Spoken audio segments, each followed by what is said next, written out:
Assalamualaikum warahmatullahi wabarakatuh. Perkenalkan, nama saya Nina Fehlena. Saya berasal dari kelompok 7 yang akan mempresentasikan tentang syarat-syarat penyusunan paragraf yang baik, teknik dan pola-pola pengembangan paragraf dalam teks akademik.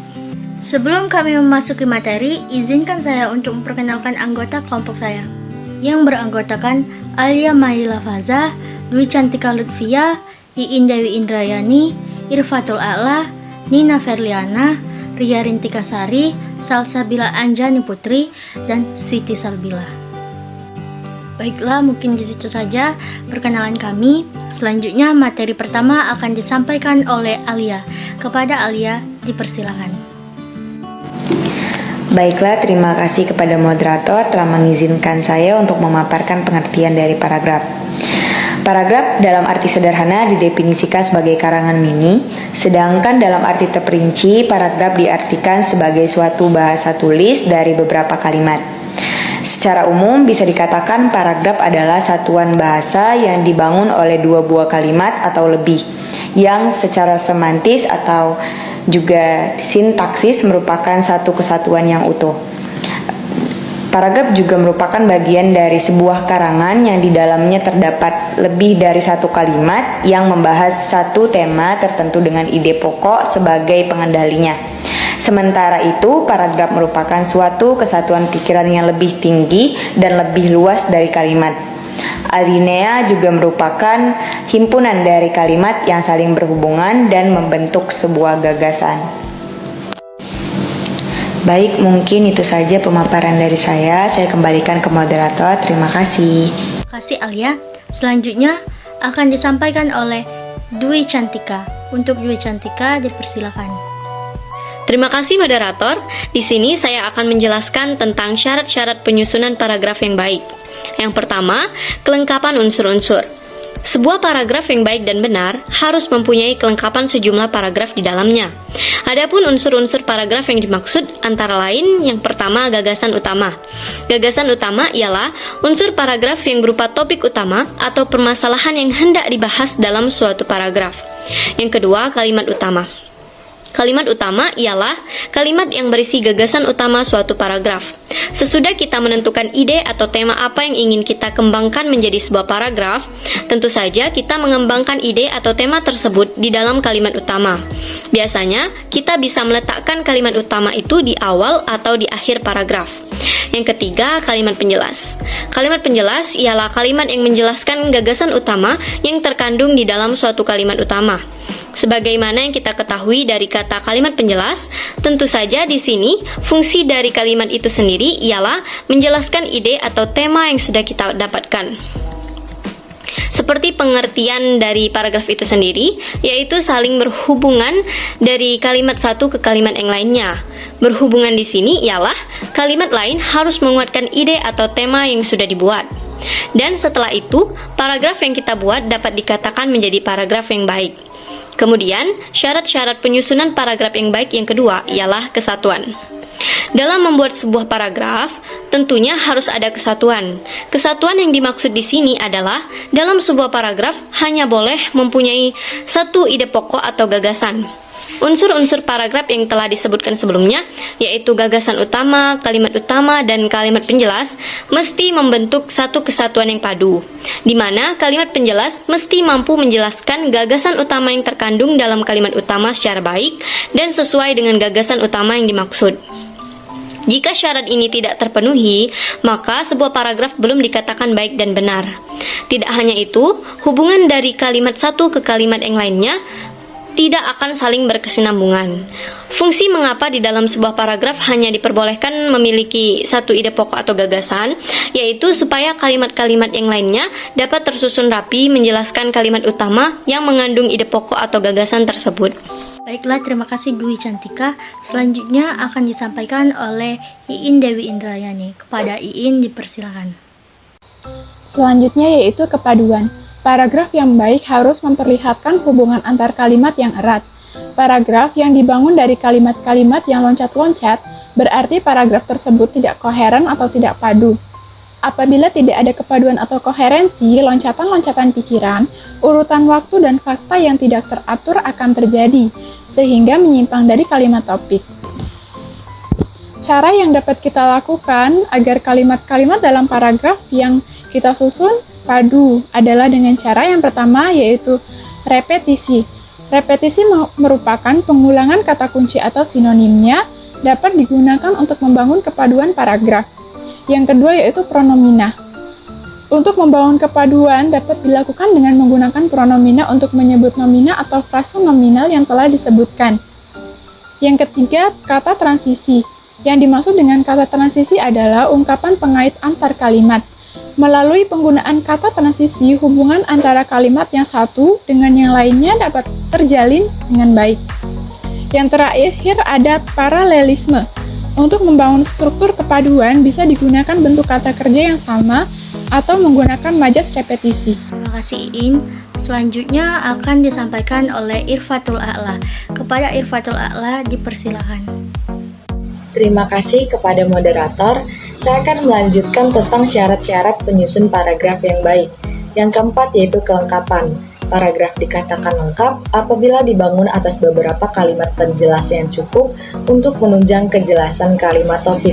Paragraf dikatakan tidak lengkap apabila hanya dikembangkan dan diperluas dengan pengulangan atau kurang memiliki kalimat penjelas yang memadai. Dengan demikian, paragraf yang mengandung unsur kelengkapan selalu dibangun atas beberapa kalimat, bukan satu atau dua kalimat. Yang kelima yaitu urutan.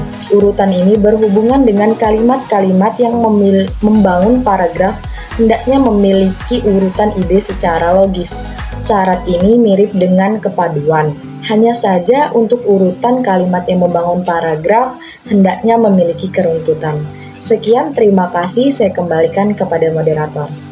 Baiklah, terima kasih Irfatul A'la. Selanjutnya akan disampaikan oleh Nina Ferliana. Teknik pengembangan paragraf berdasarkan teknik. 1. Secara ilmiah. Secara ilmiah dibagi menjadi dua, yaitu urutan ruang atau spesial dan urutan waktu atau kronologis. Urutan ruang yaitu urutan yang dari satu titik ke titik berikutnya yang berdekatan dalam sebuah ruang. Kedua, urutan waktu. Urutan waktu atau kronologis yang menggambarkan urutan terjadinya peristiwa, klimaks dan antiklimaks.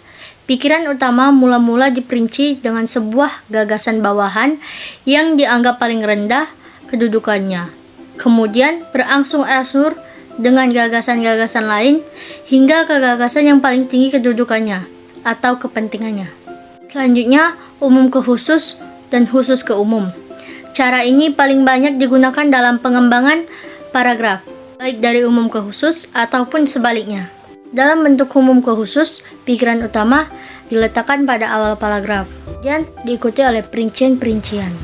Sebaliknya dari khusus ke umum, dimulai dengan perincian-perincian dan diakhiri dengan kalimat utama. Karya ilmiah umumnya berbentuk deduktif, artinya dari umum ke khusus. Berdasarkan isi. 1. Perbandingan dan pertentangan. Untuk menambah kejelasan sebuah paparan, kadang-kadang penulis berusaha membandingkan atau mempertentangkan. Dalam hal ini, penulis menunjukkan persamaan dan perbedaan antara dua hal tersebut. Yang dapat dibandingkan adalah dua hal yang tingkatnya sama dan kedua hal itu mempunyai persamaan dan perbedaan. 2. Analogi. Analogi biasanya digunakan untuk membandingkan sesuatu yang sudah dikenal umum dengan yang tidak atau kurang dikenal umum. Gunanya untuk menjelaskan hal yang kurang dikenal tersebut. 3. Contoh-contoh. Sebuah generalisasi yang terlalu umum sifatnya agar dapat memberikan penjelasan kepada pembaca.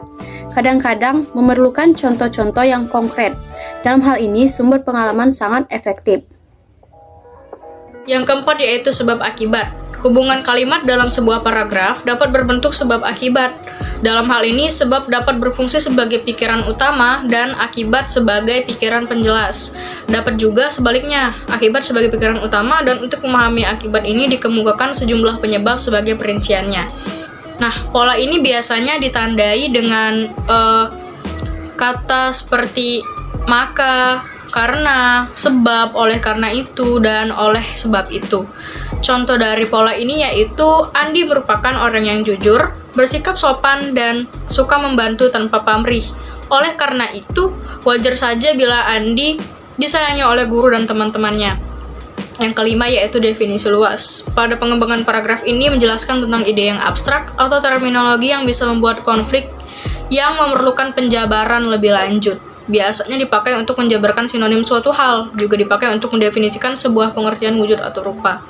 Definisi luas ini biasanya ditandai dengan kata adalah dan merupakan.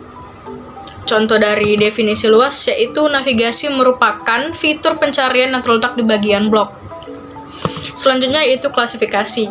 Pola klasifikasi merupakan upaya untuk mengkategorikan hal apapun yang ada, di mana hal tersebut mempunyai kemiripan dari hal satu dengan yang lainnya. Ini menjadikan setiap hal yang ada bisa memiliki jalinan ikatan dari satu dengan yang lain menjadi satu kesatuan yang padu.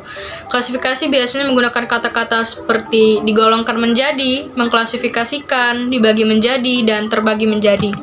Contohnya yaitu alat musik yang biasanya dimainkan dalam sebuah grup musik atau band dibagi atas beberapa macam, yaitu gitar, bass, drum, piano, atau keyboard. Baik, mungkin itu saja yang dapat saya sampaikan. Saya kembalikan kepada moderator. Pola pengembangan paragraf. Pola pengembangan paragraf ialah cara penulis untuk menerapkan pola pikiran dalam suatu paragraf. Terdapat berbagai macam pola pengembangan paragraf, di antaranya 1. Pola klimaks anti-klimaks, yaitu pola yang berisi rincian gagasan suatu paragraf dari yang terendah hingga yang tertinggi ataupun sebaliknya. Kedua, pola klausa, yaitu pola yang terdiri dari hubungan sebab akibat. Ketiga, pola sudut pandang, yaitu pola yang berisi sudut pandang sang penulis. Keempat, pola definisi luas, yaitu pola yang memiliki definisi dan gagasan abstrak yang luas. Kelima, pola pertentangan, yaitu pola yang berisi beberapa gagasan paragraf yang saling bertentangan satu sama lain. 6. Pola perbandingan, yaitu pola yang berisi suatu gagasan paragraf yang saling diperbandingkan satu sama lainnya. 7. Pola generalisasi, yaitu pola yang memiliki simpulan umum dari beberapa gagasan khusus. 8. Pola klasifikasi, yaitu pola yang dikelompokkan menjadi suatu topik tertentu ke dalam kelompok tertentu. 9 adalah pola analogi, yaitu pola yang berisi perumpamaan terhadap suatu hal dengan hal lainnya. Yang terakhir adalah pola contoh, yaitu pola yang berisi contoh dari gagasan tersebut yang bertujuan untuk menguatkan gagasan tersebut. Baiklah, mungkin itu saja yang dapat kami sampaikan. Lebih dan kurangnya saya mohon maaf. Kepada Allah saya mohon ampun. Akhirnya dengan wabillahi taufiq wal hidayah. Wassalamualaikum warahmatullahi wabarakatuh.